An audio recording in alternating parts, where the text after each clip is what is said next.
All right, we just learned about components, vectors, unit vectors I and j, and so now we're going to use a different notation to write vectors with vector I and j instead of the component form we talked about yesterday and in the problems we've been doing so far.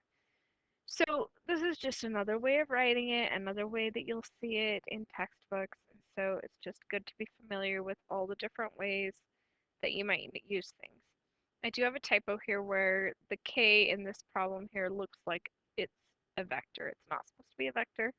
It's just a scalar, and this is just showing the distributive property with the components.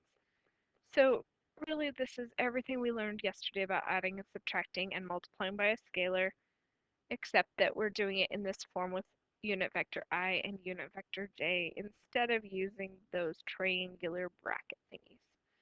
Okay, so we are going to take vector v and vector w, and we are going to find 3v plus w. Technically, these don't need the arrows because they are already bold. Just trying to get myself in the habit. Okay, so if I want to do 3v plus w, that means I'm going to go 3 times 4i minus 2j plus negative 3i plus j. So distributive property here, we get 12i minus 6j plus negative 3i plus j.